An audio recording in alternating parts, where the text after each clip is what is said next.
What's going on out there, everybody? And thanks so much for joining us here today on this Thanksgiving week episode of Expanded Perspectives with me, Cam Hale, and sitting next to me is the world's biggest turkey, Kyle Filson. How's it going, everybody? Yes, I'm here. It is Thanksgiving Day week. I hope everybody out there is driving and traveling safe. I know a lot of people are going to be flying and driving around.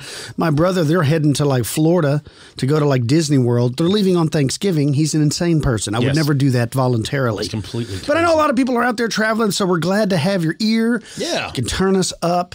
You and your family can enjoy some strange and bizarre stories with your friends and your brud and your pals, Kyle and Cam. Not only is it Thanksgiving Day this week, but it's also Thanksgiving actually falls on Little Fizzy's birthday. Word. November 24th is his actual birthday. And then your birthday is November 26th. So that's right. You got a birthday too. I'm going to be sliding in there, getting one step closer to the 5-0, baby. While you're enjoying your turkey, this is if you're American, of course. If you're in other parts of the world, I know we have lots of listeners all over, just if you're enjoying your meal. But on November 24th, don't forget, this is the 51st anniversary of D.B. Cooper. That's right, November 24th, 1971. One of the strangest mysteries that still remains unsolved. I still love it. I just saw the other day where I had guys come forward where somebody, of course, he knows is D.B. Cooper, right? He can tie this whole in with a tie and this titanium engineering and things like this. But, you know, maybe it is, maybe it's not. This is the same thing, though, that's been said for, 51 years, right? There's always these stories where it was my uncle, and then Chael's son and knows the guy. Yep, and then it's always something. But that's what makes it so cool. Is the guy, just like in a spy movie, actually pulled one over on the government and got away with it. Yeah. And there's theories that it might not just be a guy, it might be a gal. Could be, yep. There are so many theories, man. It's I don't know that they'll ever solve it.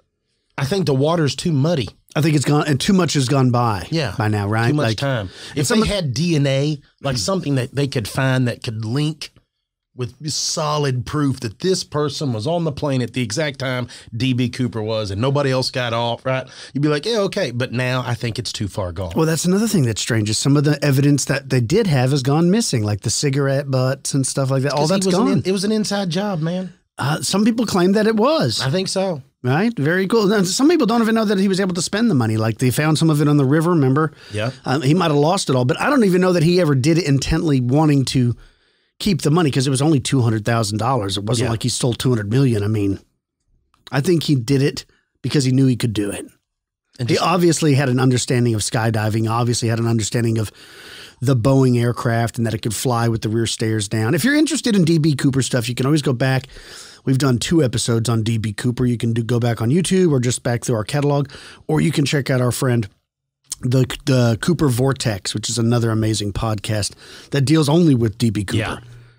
That's a very interesting show. But speaking of interesting shows, I finally finished the Ancient Apocalypse with Graham Hancock. Nice. It's very, very interesting. I heard it's doing very well. I heard it's the #2 show on Netflix. Nice. So it seems I'm glad it's getting a little shine. I'm saying, I think a lot of people are interested in the younger Dryas and things like that. And I'm glad, because it's just dumb to walk through life and not look at the possibilities of what could have happened before us. Well, what I like, too, is this could easily be sparking young people's brains right now to be like, I'm going to go back to college, or I'm going to go to college and go on to higher learning and change it, or I'm going to get involved and make this my point. And hopefully this will start being more accepted.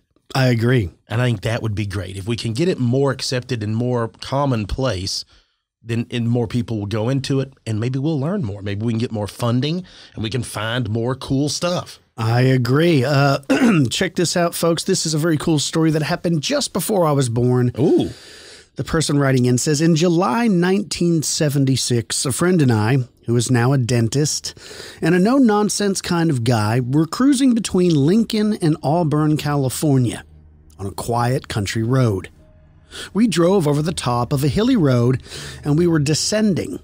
That's when I noticed a bright, bluish-white light shining down on the road about 200 yards in front of us. It was coming from a point over a large group of scrub oak trees. The trees came to a point over the road, creating a canopy effect over the road. What was strange is there were no street lights, and none of the light shining down on the road was being blocked out by the trees. As we approached the light, my car began to sputter and lost power. Then the headlights went out. As we were approaching the light, I was flashing my bright lights on and off before the car finally shut down. As soon as the car rolled to a stop, I opened the door to step out. The light disappeared, while leaves were floating down below where the light had been falling onto the road just in front of us. During July in the Sacramento Valley, it's about 80 degrees with little to no wind. It gets very hot here in the summer. The thing that really shocked me was 4 days later, we took 2 of our cats to the vet's, which was about 3 miles out of town. When the vet drove up, he was acting confused and was excited and was stuttering, which is what he did whenever he got excited. He said he'd been called out to a ranch to look at a dead cow. He explained to me that my mom, that the cow had been cut up in a very strange way, with a missing eyeball, udder, and entrails. Its hindquarters had been drilled or bored out. He also said there were no flies, no bugs, and no predator bite marks anywhere on the cow. The cow was located 50 yards from the very spot that we saw the lights over the trees. My doctor friend said his mother was upset with him for getting home so late the night we saw these lights. However, we were only out there in the country for about an hour and a half. He claims that it was 4 a.m. when we got home. After dropping him off that night, I was really tired and I just went home and went to bed. I didn't even look or pay attention to what time it was. He claims that that night when we saw those lights, we lost 3 hours. Now, to this day, I have no idea what we saw or what happened. He refuses to talk about it with me or anyone else. I have seen other lights and strange things over the years, but this situation has always made me scratch my head, and I wonder what really happened that night to us and to that poor cow. Nothing was ever said to the police or to the news media regarding the mutilated cow or the lights that we saw. After years of hearing about alien abductions and cow mutilations, I believe we may have been part of something that cannot be explained with science or rational thought. My interest in UFOs has been very strong for years, and I'm sure that there are other things going on around us that we cannot explain, or we make sense of them because we're not allowed to by those conducting such intrusive examinations of humans and animals. Well, that's my story, and I'm sticking to it because I can remember it like it happened yesterday.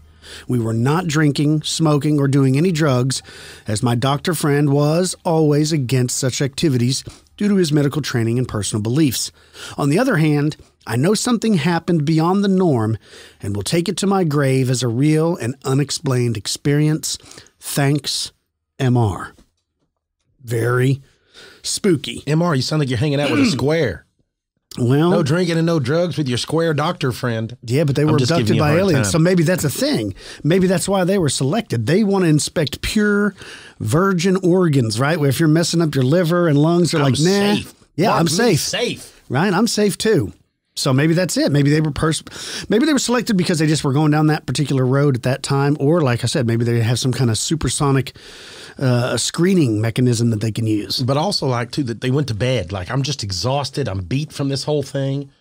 You know what I mean? I like, get that. You kind of wore out. Like, that's a thing. That's like a theme where everybody, like we talked about when they find them missing in the woods. You find these, it's like they're drained. They're exhausted from what they've gone through, but they can't remember why.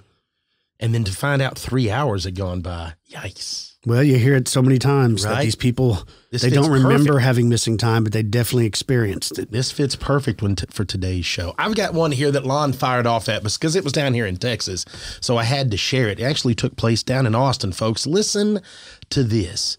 It says, in early 2019, one of my older cousins and I were standing outside of my house here in Austin, Texas. He was having a cigarette. There we go again, Philly, with the cigarette. Yeah, yeah. It was about 9 p.m., and we'd pretty much run out of things to talk about. So I opted for just looking into the night sky and gazing for the Big Dipper, it being the only star I could typically spot right away. So as I'm looking up, I noticed a dark silhouette about 10 feet from the top of my house. I live in a 2-story home, so 10 foot from my roof is pretty high up, yet still close enough for me to still see. And I could vividly see that it was the shape of a human being, or a human-like being, flying from above my home to over across the street and just out of sight. It moved smoothly across the sky, not too fast, just at a glide. I stared in disbelief, unable to speak. Long after it vanished behind my neighbor's home, I still looked in its direction, trying to understand what had just happened. Well, when I finally was able to gather my thoughts enough to talk, I turned to my cousin, who was also looking into the sky, and said, "Let's go inside." He put out his cigarette. We both walked into the house and sat in silence for about another 5 or 10 minutes. The silence was broken by the sound of my cousin taking in a deep breath before asking me, "Did you see something flying outside?" Before he could finish, I burst out into rapid sentences about what I had saw. Before I knew it, we were both going back and forth, barely letting either get a word out. We decided that what we saw was real, and it really did happen. That's not the most frightening part, though. Several weeks later, I stumbled across a television show on Destination America entitled Monsters and Mysteries in America. The episode I watched turned out to be based on sightings in Austin, Texas. I couldn't believe it. The episode was about flying humanoids being spotted here in our city. It confirmed for me that what I saw was actually real, and that I hadn't been one of the only ones who had just spotted it.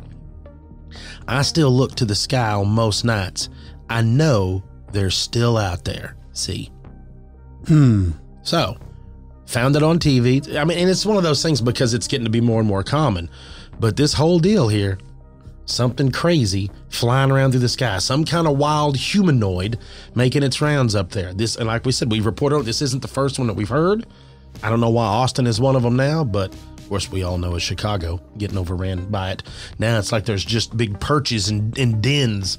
I picture like the Lost Boys when they're in the cave by the ocean. Yeah. So they come flying out full of winged humanoids, anyway, at least in my story. So that's it. What you got for me, homie? Oh, nothing. I was just looking. Oh, check it out. I'm going to share this with y'all too, because it is this season real quick. Listen to this about a marauding Bigfoot. It says, my encounter happened on March 15th, 2019 in the Bighorn Mountain Range in Wyoming. It happened in a place here that people call Lost Cabin Range. I was on a hunting trip with my friend John. We were both 27 at the time, and he had gotten a bull elk tag from the draw that year. So we drove around all day looking for the elk and only saw one cow that had fallen out of the herd when they moved on through. So it was starting to get dark. We headed to set up camp for the night. And as I was hammering the tent stakes in, me and my buddy heard what sounded like a woman screaming. And I mean, it sounded like someone was being killed out in those woods. So of course, when we heard that, we dropped everything we were doing and started looking around to see if we could find this woman. Well, we were just about to give up looking when my buddy tapped me on the shoulder and handed me my binoculars. He pointed at the top of the ridgeline closest to us. I grabbed the binos and looked up at the ridge and about ruined my pants. It looked like a man walking up the side, 1 foot in front of the other. But this man had hair. Now, I just thought it was a bear and didn't think much of it because it was moving away from our campsite. So we finished setting it up and went to bed. At about 1 a.m, I woke up to some rustling out by my truck. No, yeah. By the way, my cooler was in the back of the truck, and we had planned to stay out here for about a week. But as I was saying I heard something rustling around near my truck, I just thought that it was my buddy. Maybe he was out getting something ready for the next day, or maybe he was just out getting a drink. I don't know. But then I looked over at his cot. He still passed out asleep, so I woke him up. We decided to stay in the tent until whatever it was out there went away. I'm going to stop telling that right now and be like, look, if there's something out there, don't wake me up, okay? Yeah. You just worry about it on your own unless it becomes a thing. Don't make it a thing, all right? It says we listened as this creature threw our cooler out of the back of the truck. Now, after about 10 minutes of listening to this, I finally got fed up with what was going on, so I grabbed my rifle. At this point, both of us were active duty military, and I left the tent from the back so as not to run right out in the front and scare this animal. I got out, made my way to the corner of the tent, flew around the corner using my training, and turned on the mounted flashlight. The second I turned the light on, I saw this thing shoot up away from the cooler. Now, I won't lie, I've been deployed before, and I've had bullets flying all around me, but this scared me to the point that I almost dropped my rifle. I got a great look at the face during the couple-minute altercation. It had the face of a man and the feet of a man, but the body kind of looked like an oversized gorilla. It had no neck, kind of a conical head. It looked like the Bigfoot from the Patterson film. The standoff lasted about 5 minutes, and this thing dropped on all fours and ran so fast, I've never seen anything move that fast. KD. So, they saw it walking up the side of the hill. Yeah. And he thought it was a bear, or just wanted to believe it was a bear. And then this thing came back in and started getting into the cooler. Well, probably because all the beers were gone. It was checking the cooler. There was nothing in there. It was mad. Right. So it threw the cooler. Because imagine if it preys on campers all the time. It doesn't have to be that smart. I mean, even raccoons and stuff can figure out if they see a cooler, they know that there's going to be food and treats in there. There's something in that box. So maybe it literally, no, not looking for beer, but just looking for food. It's a good point. Imagine if you were as sneaky as a Sasquatch, right? Like, let's say the super sneaky, super stealthy. You could slip in there and open the cooler and get out what you wanted. Then leave it open. The raccoons are going to show up then.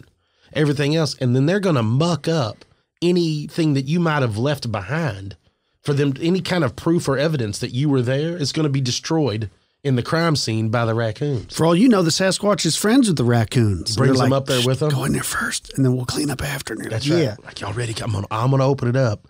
Everybody grab something. Right. And then you make all the noise while I get away, and they'll just think it was y'all. Because they're not going to hurt y'all. They want to find. I think they're working in unison. Right. I'm with it. It's just 100%. As good as a theory as any others. They're all working in unison. The whole thing. It's just like, what is it? The movie Over the Hedge. Remember that movie? Yeah. With the turtle and the fox and all. That's what we're going with. That right there. Folks, let's take a quick break. When we get back on the other side of this break, I'm going to be discussing some more, you can call them time slips or glitches or just, I don't know, crossovers, the rubbing of timelines, whatever you want to call it. We have some more of that oddity coming up. I hope you enjoy it. You're listening to Expanded Perspectives.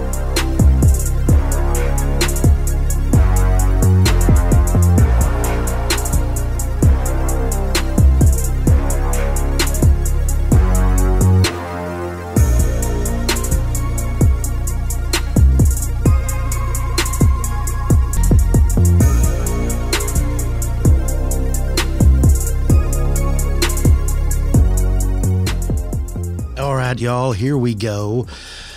I was discussing with a friend the other day. We were talking about deja vu, and it got me off thinking about on this topic, I guess. Time slips, just like glitches, like we've talked about when people report seeing pterosaurs.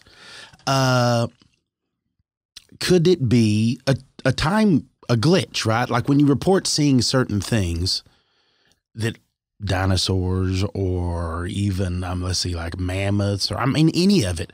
It could be in any realm like we've discussed. It could be any of these overlapping, overshooting timelines and different planes of existence.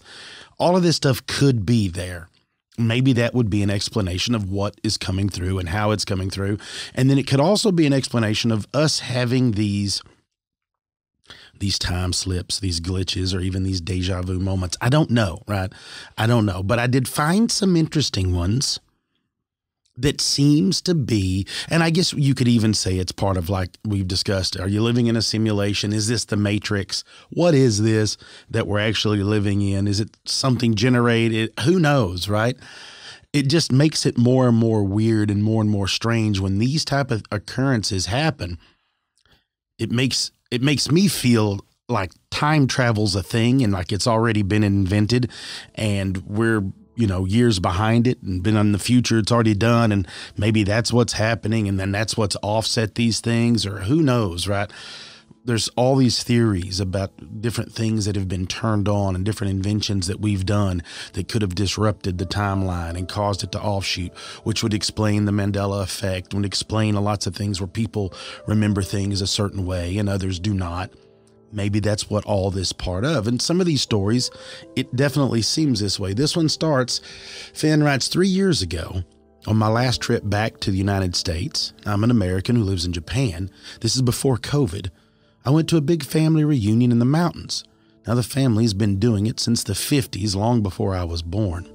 Now, we all rent cabins and kind of take over this cabin rental place and wander around between them, hanging out and catching up and just having a good time. Anyway, my wife and I arrived and went to my aunt and uncle's cabin to see them and my cousins. And when we got there, only my aunt and uncle were there. My cousins and their wives and children, well, were all out playing on the lake or just out walking around. My eldest cousin and his wife were out on the lake doing some paddle boarding. My cousin's wife had requested some stuff from Japan, which we had brought over here to give to her. So my aunt offered me a beer, because this is late in the afternoon, and of course I accepted. And then she and my wife and I just chatted in the little dining room area, hanging out. Now my back was to the window that looked toward the lake, and to my right, directly behind me, was the back door of the cabin, which is what we usually use anyway because it's by the parking spots, and it has a deck to put things like inflatable rafts and stuff for the kids to play on in the lake. That's where we store it all. Easy place to keep it. So we're chatting. My cousin's wife comes in the door and walks behind me toward the bedrooms and the bathroom. She doesn't acknowledge us, but I stop her as I see her pass me, walking through the living room. She stops right before me, turning into the back hallway where the bedrooms are. "Oh, there you are. I have the Japan stuff you asked for." She turns and says, "Okay, but can it wait until I use the bathroom? I really need to." I said, "Of course." She turned and went back to the back of the cabin, and 2 seconds later, she comes in from the back door again. I said, "Did you forget something?" "No, I just got here." "No, I know, but you said you were going to the bathroom, and then I didn't see you go back outside." Yeah, I'm going to the bathroom now. I just got here." "No, I mean you got back. You walked back toward the bathroom. I stopped to tell you I had your stuff, and you said I could give it to you after you use the bathroom." "No, I didn't. I literally just got here. I have to use the restroom, so can we do this after that?" After she got back, I went through it again, and I thought that she was just messing with me. I couldn't figure out how she could have possibly made it back outside that fast without me noticing. She would have had to run through the living room right next to me, run right behind me between where I was leaning against the high counter and the dining room chairs behind me, go back outside without making a sound, and then nonchalantly saunter up onto the deck and through the door, and then tell me she really needs to go to the restroom so we can do this later. I kept insisting this happened and laughing and telling her to cut it out. And she was laughing at first as well, but because she thought I was messing with her, eventually her face dropped to a really serious expression and she said, "Dude, you're starting to freak me out. Are you okay?" Now, I should note that she's a clinical psychologist, so she was starting to worry I was beginning to suffer a psychotic break. I said, "Over the course of the weekend, I pressed it many more times because I'm certain we had that conversation. I was not drunk. I was not jet lagged. I'd been in the U.S. for a week by this time. And in the middle of the day, she was wearing exactly the same clothes, even though I hadn't seen her at all this trip. How could I imagine her with the exact appearance she really had on that day?" But here's another weird thing. My wife was standing next to me. I was talking to my aunt. My uncle was right behind her cooking. None of them remember her coming in or talking to her, or me, I'm rather talking to her, even though I did it mid-conversation with my aunt. Given all of that, I simply have to conclude that this is truly spooky paranormal event, a time or dimension slip or something. Astral projection, I do not know. Maybe she was just thinking of how badly she needed to use the restroom, and I was thinking that I really wanted to give her presence, and our consciousnesses met somewhere in the middle. I don't know, but what I do know is that it happened. Thanks, Finn. Folks, what do you make of that? Just, is it a projection of your conscious self? And maybe someone, I would always thought, or I've always read, and I don't know, I don't know anything about it, but this whole astral projection thing, that you had to be focusing on it. You had to be consciously aware of your intent, right? You had to get into that zone as this is what you're trying to do. And this is the path you're going to take. How could you do that? How could you shift your consciousness so smoothly if you were in mid-conversation with a loved one that you had not seen in a long period of time? I'm not saying it didn't happen. I'm just saying, how would that happen? And then I've had to go to the bathroom really, really bad before. I think we all have at one point or another. If you're listening to this, you've had one of those experiences, right? And yes, they can be out of body in a sort, but could you project that? Like, we've all done it, but nobody's ever said this projection. This feels like a little shift, right? Like maybe that glitch. She glitched without realizing it. Maybe this person just so happened to be in this right spot with the glitch, like the black cat in the Matrix, right? But there's never proof. We always say that it's always like your experience. That's what you bring with you, is your experience. It vanishes like when you're trying to grab smoke. It's gone. But I found a story from 1973 in the UK from a fella named they say Mr. Squirrel, but Mr. S. He talked about going into an envelope shop. This is in 1973. Walks, and I guess they have all of the, all the postage stuff, and what am I trying to think of, where they have all the writing things, right? Like, I didn't have any of that, but I know some people, they love to have all this. So there were shops for it back in the day. And in there, he bought some envelopes, picked him some up, and spoke to a woman, which he noted, the woman that helped him out behind the register, or behind the counter rather, was dressed very, he says Edwardian, very steampunk-esque, right? Like we're talking back in the day. And it would probably be, it's out of place now. It would be very out of place in 73, but it would probably be less out of place now than it would have been in 1973. But, maybe that was what the shop was doing. So he got it, no big deal. So the next day he's like, you know what? I'm going to go back there one time. I'm going to go back there again tomorrow. So next day he gets up, he slides up there. He can't really find it. So that's it. But it doesn't look quite like the same. So maybe he just didn't pay attention. He goes in, the entire shop is different. Nothing in there is the same. So he asks one of the employees, there was an elderly woman there at the counter, asks about this strange woman and how she was dressed and what he bought here and all that. And she said, no, I don't recall anyone that works, that was dressed like that, or anyone that works like that here, nothing. And they were both kind of left as a mystery. He did a little digging into the fact of the envelopes that he had bought the day before in said store. And apparently they had been discontinued for quite some time, out of business. This company that made these letterheads or whatnot, out of business for over 10 years. Yet he bought them from a strange employee the day before in that shop.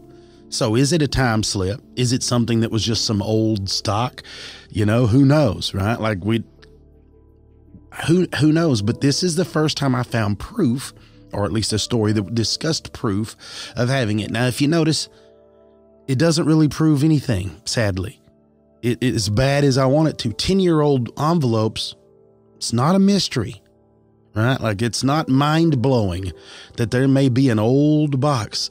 At the archery shop I worked at, I could pull out sets of packaged archery sights, still in the package, when I was up there, and I hadn't been there for 17 years, and I could go in there and they were still some packaged in there. That doesn't prove that there was a time slip if I pulled one out and said I bought one of these in a shop that doesn't exist anymore. No, it just proves that people were good at hanging on to stuff. But that's not to say that Mr. Squirrel or Mr. S, whoever in 73, didn't buy one. We're not saying that. Just saying that this, because of the date, it'd be different if he had bought them and it was something and from like the 1820s, right? You'd be like, wait a second, what? Why do they look so good? Everything tests out. You're like, that's the only way he could have done it. That's not what they were saying. So we jump into a young lady named Susan Smith. She has an interesting case. In her early 20s, looking for a job. She just wanted a part-time job, right? She wanted to make a little extra scratch. No shame in that. Hard work always pays off. So she's looking around. She finally finds one, something that she never dreamed of seeing herself doing. She was going to deliver pizza for Domino's Pizza. Yeah, avoiding the noid, right? Now, her parents, and probably her father especially, like any other good father, was worried that his daughter, something might happen to her. You're going to be going up to strange houses. You're going to be going to these strange areas. I don't like that. I'm going to be supportive, but I don't like that. This just makes me uneasy. Well, and he had good reason, because something kind of crazy happened. So she recalls that one time they had received an order at the store, right? So this is what we're going to do. We're going to order up some pizza. And this night is, of course, rainy. It's dark. You can only imagine that's the way these things work, right? So she's going to deliver it. So Susan's like, okay, it's not that far away. Boom, I'm going to grab the pizza, throw it in my pizza bag, hit the car. Here we go. She says as she got close, she realized that she couldn't find the street. Now, the rain's heavy, of course, so she says it's dark. It's hard to see. I can't find it, right? Like, I don't know where it is. Drives around a little bit more. A few minutes, she's beginning to get a little anxious. Boom, she sees it, right? She's found it. So she sees this little small dirt road. So she turns onto it, and she can see this house off in the distance. Now, of course, the mud on the driveways, all that. So she's sliding around a little bit on this driveway down in there, which you could understand. People didn't want to get out in it. Rather them driving it, let's make some poor 20-year-old drive in it, right? So anyhow, they get close. She gets close with the pizza. It's a big, large house. Lights are on the second floor. She stops. The rain kind of lets up. She hops out. She grabs a pizza, goes to the door. She knocks on the door. She said it doesn't look like it's been real taken care of. It's a little ran down, which we hear a lot of, when we're talking about these time-traveling houses, right? So she's like, it's got to have been beautiful. You don't want to boom, boom, boom, boom, boom, boom. Nothing. Nobody answers. She backs up. She can see people on the second floor. So she goes back. She knocks, nothing. Takes out her phone. She calls the number that she's got, right? This number's not in service. So now she's getting a little worried. Now she's like, wait a second. This is turning not cool. So she jumps back in the car, little upset, little scared, right? Turns around to leave, and she notices another large building a few hundred yards away. So she immediately gets this cold shiver. She can tell it's a slaughterhouse. That's what she sees, is an old slaughterhouse. So she takes off down the mud, right? She's slipping and sliding, bahaing down through there, sliding it on. She's done. She don't even go to the store. She goes straight to her house. She's freaked out. So she gets home. She tells her dad, this is what happened. This is what just happened to me, the whole thing. Now, she grew up in this town her family had lived in their whole life, okay? They don't recall anything like that being in this town.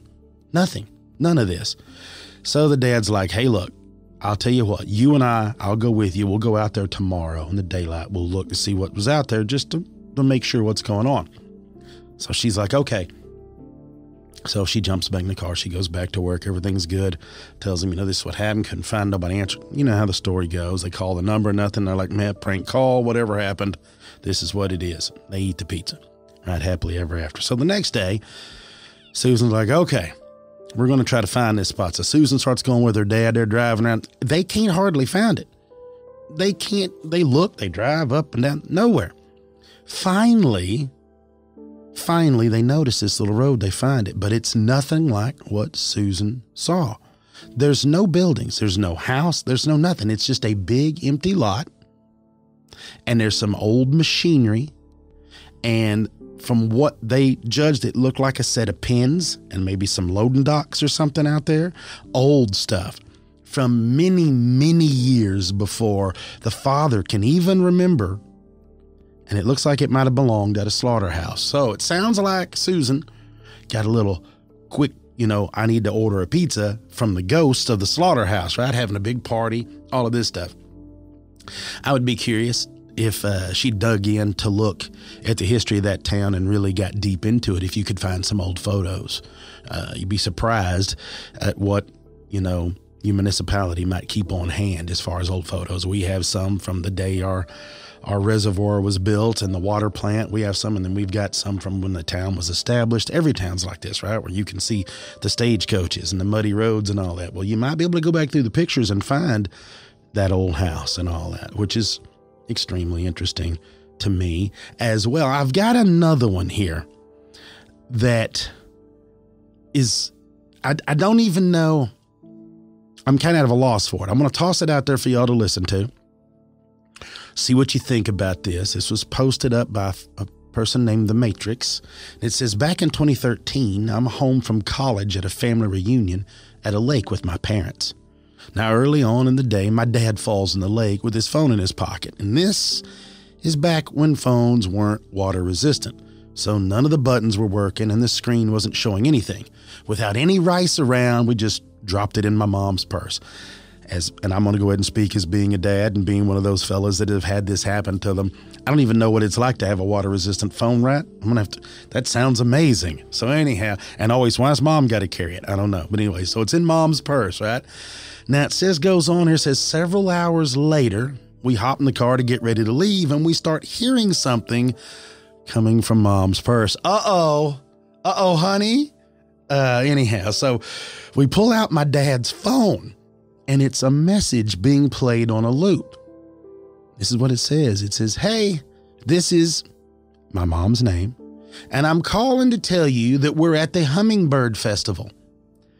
There was nothing inherently creepy about what was said in the voice message. It's really pretty basic, except for one little fact that none of us, including my mom, could get over. None of us had ever even heard of the Hummingbird Festival. Now, the voice on the phone was no mistake. 100% undeniably my mother's voice, introducing herself as my mother. We couldn't get the message to stop playing until it stopped on its own after about an hour. And the phone never worked after that. We have no rational explanation for what happened and have just accepted that this was some sort of glitch in this reality. So, y'all, what? What do you think about that? A phone. Now, we've had ghostly phone calls, right? We've discussed this with crazy ghostly phone calls and voicemails and emails, things that reached out from beyond the grave. This doesn't sound like any of this, right? This sounds like none of that. This sounds like this phone and the phone from the other timeline may have crossed frequencies. They crossed the streams in that water. What is that movie? Went in there an M. Night Shyamalan, The Lady in the Lake. What is the M. Night Shyamalan movie where the lady comes out of the swimming pool and there's like the big wolves? Maybe that's it, the water. Everything's with water, right? Like it's easier to cross over, like in Constantine, or Stargate opens, looks like water. Maybe this is all that it is, right? As you fall in the lake with your phone, you can glitch the Matrix. That's so, heads up, y'all. Don't fall in the lake with your phone. Well, y'all might can now. I don't have one of those fancy phones that I'm aware of. Maybe I need to throw mine in there. Here's you another one. Now, this is things I have read, crazy stories of people that have seen themselves doing things, right? Seen themselves doing some strange things. This right here says, I once took a taxi with my mother and my brother, and my mother told me in my ear, leaned over and said, hey, this taxi driver looks just like your grandfather did. Now, in my mom's defense, my grandfather had died 20 years ago. So I hop out, go to pay. Family gets out and leaves. I lean over. I can't speak. I can't hardly move. I'm staring into the face of my grandfather. Not just the face, the same glasses, the same mustache, dressed how I remember him, and the same smile. Of course, it says you're paid, drove off. I have no idea if this was a glitch, if this was a time slip, if this was simply a ghost. Thank you, Lorks. So, what do y'all think? Something completely crazy like that. Could you have projected it, right? In your mind, Could your mother have planted that seed and this person looked so much like your grandfather that you projected that memory because maybe after he'd been passed for that long, you don't, like I can't remember what my grandparents sounded like. I don't remember their voices. I barely remember a little bit of my grandfather's, but I struggle with my grandmother's voice, trying to remember that.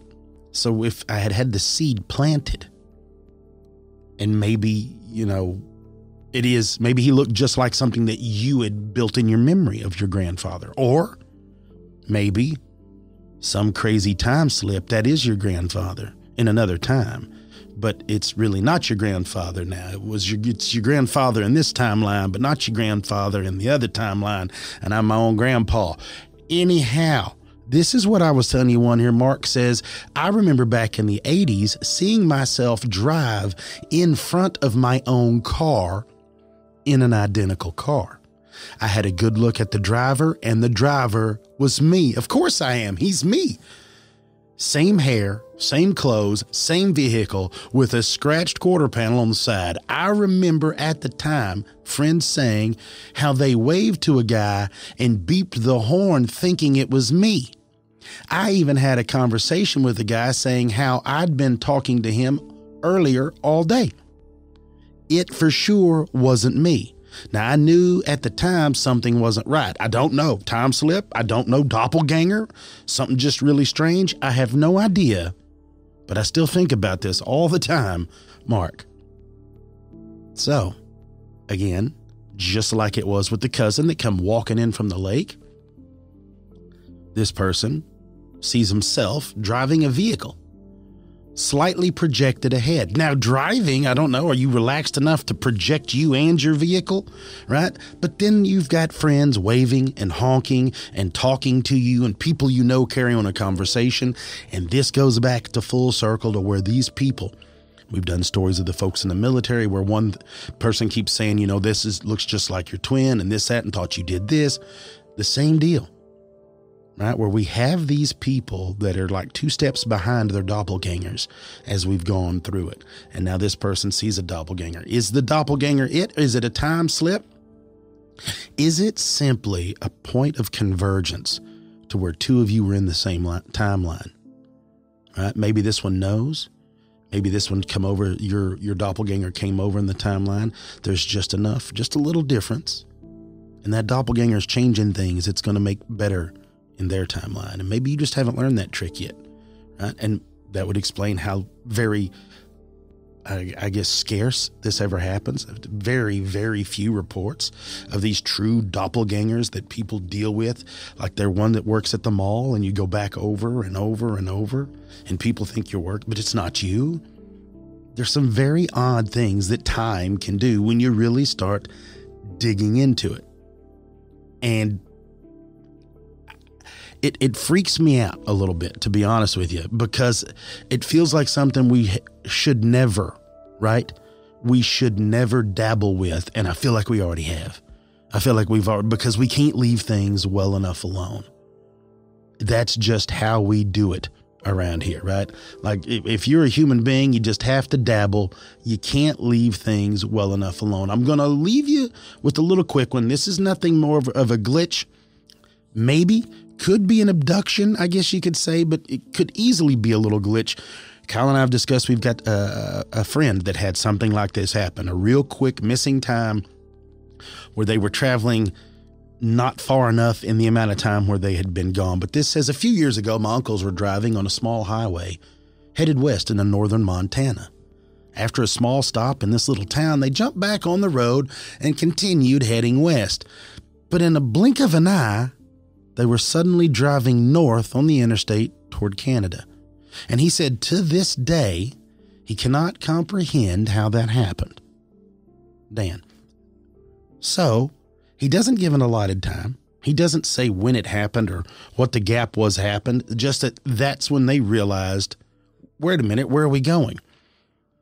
2 questions I have about this whole thing. Do you report it any other thing? Did both of you experience it? Did the uncles experience the exact same thing, this whole missing time? Or was one kind of spaced out and the other one was asleep, right? And you're just tired driving?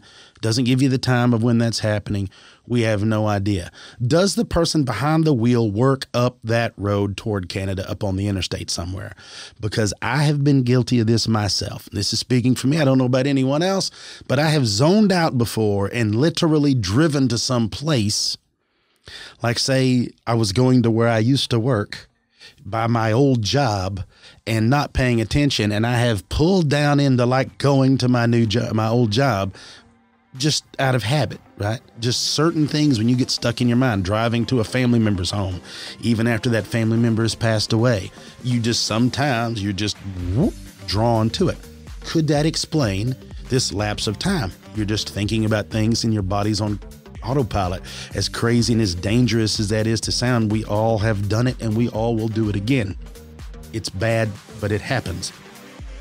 Could that be an explanation? I do not know. I do know this. I've got more. I'm going to set on this, but I'm going to jump back and we're going to talk to Mr. Filson about this, see what he thinks about time slips, folks. Let's take a quick one. You're listening to Expanded Perspectives.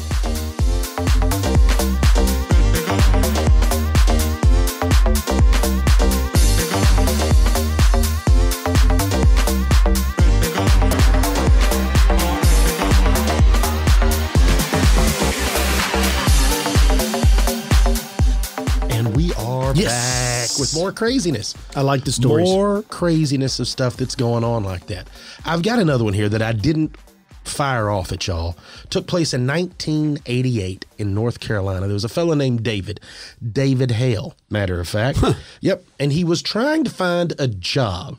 All right. Now, I know that a lot of these people are always driving around not knowing where they are, which almost seems to be a telltale sign of when people go to new places. Right? Yeah. Like if you notice, when you go to new places, you go check something new out, it's almost like, oh, I found this road.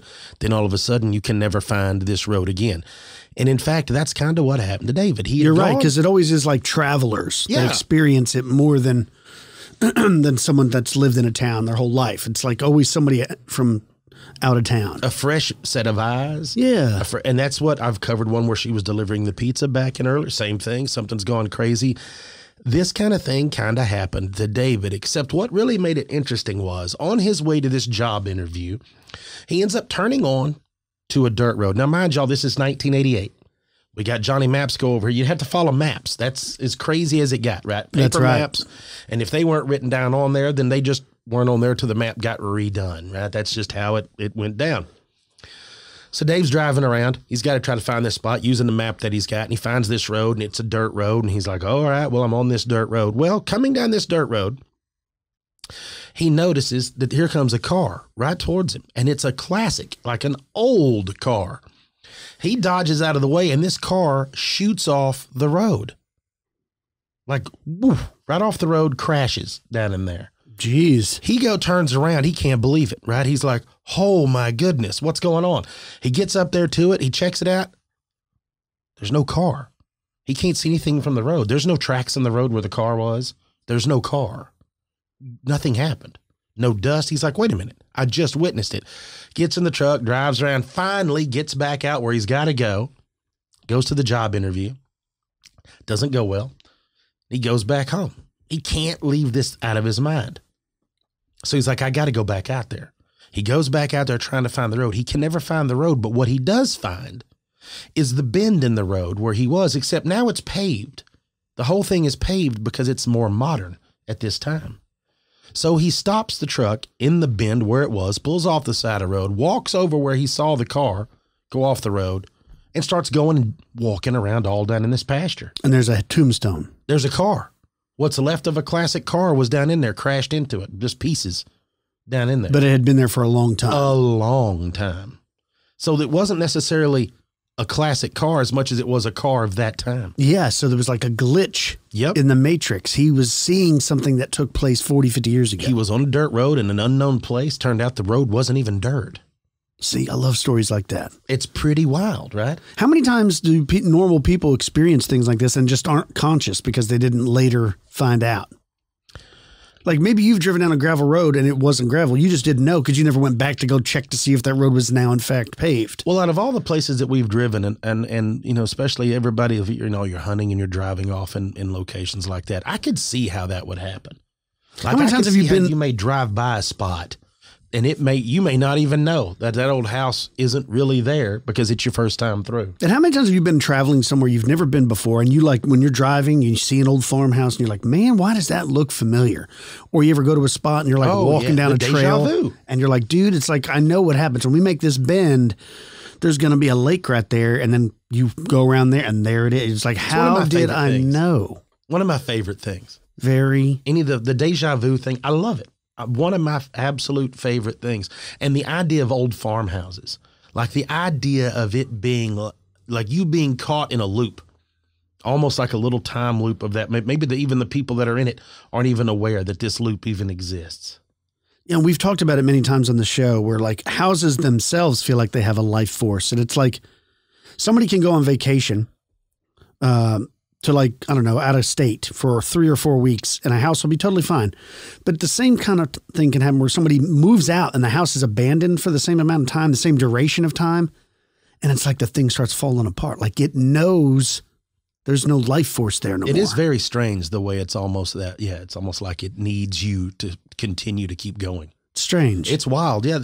And like we've said too with this whole time thing, I don't understand why it couldn't be. There's so much stuff that we're just now learning, especially with the new James Webb telescope, with the stuff we're learning on all of that. Like I don't think we have a firm grasp of reality. I think we just kind of agree on this reality of what it is. And then we kind of muck it up every chance we get. But time. It's all relative. Yes. Like when you're little and like you have summer break, it feels like summer break is so long. I remember days you're bored to death and it just seems like it's forever. And then you get older and you're like, dude, it's like 12 weeks long.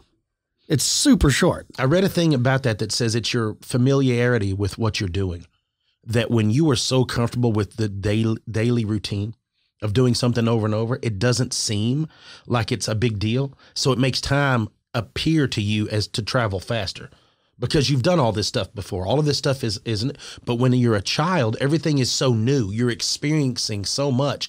All of this stuff's overwhelming. Like the first time you went to the ocean, the first time, and you may not remember the first time, but the very first time you were conscious enough to create a core memory, let's say, of these interactions that you have. After that, everything becomes more mundane. And you think about it, the things that you used to really, when you were 14 years old, you'd be so excited to be able to drive everywhere that Kyle gets to drive now. Yeah. Right. But it doesn't matter. You know, now it's more of a burden. Like it starts and that's the reason it feels like it. Things happen. Right. Like and so that's what I mean.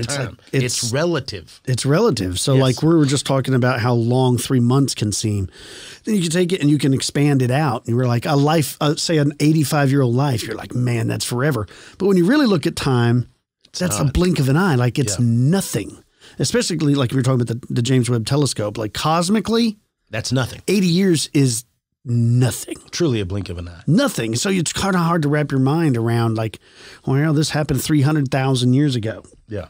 I can't. We've established that I can think back to about the last ice age and kind of keep my mind a little bit on that. But after that is where just time, that amount of years is so much to grasp that I'm like, look, you might as well just tell me 10 billion because it's the same distance in my mind. That's why I firmly believe, like if there was an advanced civilization 500,000 years ago, there literally would be nothing left. Nothing. Doesn't mean it didn't happen. No. Very, very cool. Well, it is your birthday weekend coming up. You got any big plans for your birthday? Just I'm going to get to hang out with my granddaughter, and that's about it that I know of. I don't know if they've got anything planned, nothing big. Like we talked before, it's no big deal. Right. We were going to Thanksgiving dinner, and then we're actually going to have like Luke's birthday party like a week later at like Urban Air or something crazy like that. Are you cooking anything cool for Thanksgiving? You making anything to take? I am not. I don't cook anything on Thanksgiving. I am the official turkey carver. Oh, nice. So every I didn't Thanksgiving, know you had those skills. I do. My grandmother was a butcher, and I've learned the art of butchering, not from her, from YouTube, folks.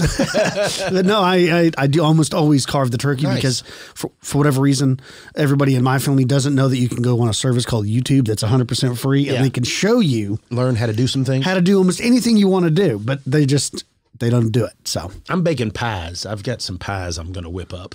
Yeah, what kind of pie? I'm going to do a chocolate pie. I may do a buttermilk pie. I think I'm going to do a coconut cream pie. And then I haven't 100% ruled out a sweet potato pie yet. Tasty. But at least on the next few days that I'm going to be, I'm taking, I think, 3 to our get together tomorrow. Sounds good. And then are you going to start your Christmas shopping? Absolutely not. Oh, man, I am doing it, and I'm doing it 100% Jeff Bezos style with Amazon, baby. Everybody you just get their list and just go off the list, and that's it. Dude, I don't know why anybody would want to go to the store and fight through that. My wife and them, they love Black Friday. My wife can't wait. Yes, can't wait. I don't like people that much. There's nothing sounds worse to me than doing that. I know what we'll be doing Black Friday. Oh, yeah, playing D&D. That's right. Yeah, because everybody's wives will be out shopping. Right. We're going to be rolling them D20s, baby. Well, if you have any cool time dilation stories or anything spooky you just want to share with Cam and I in the audience, feel free to email the show. You can email us at expandedperspectives@yahoo.com. You can call the show, 888-393-2783. Let's not forget about our fabulous sponsors. Treat yourself or the coffee lover in your life with Trade Coffee. Right now, Trade is offering our listeners a total of $30 off a subscription and access to limited time holiday specials at drinktrade.com/expanded. Also, Microdose Gummies is available nationwide. To learn more about microdosing THC, just do a quick search online or go to microdose.com and use our code EXPANDED to get free shipping and 30% off your first order. And Athletic Greens, to make it easy, Athletic Greens is going to give you a free 1-year supply of immune-supporting vitamin D and 5 free travel packs with your first purchase. All you have to do is visit athleticgreens.com/expanded. That's athleticgreens.com/expanded. That's about all the time we have for this episode. For our American friends and families, please have a happy Thanksgiving. For everyone else, just have a good weekend. Till next week, I'm Kyle. He's Cam. Peace, y'all.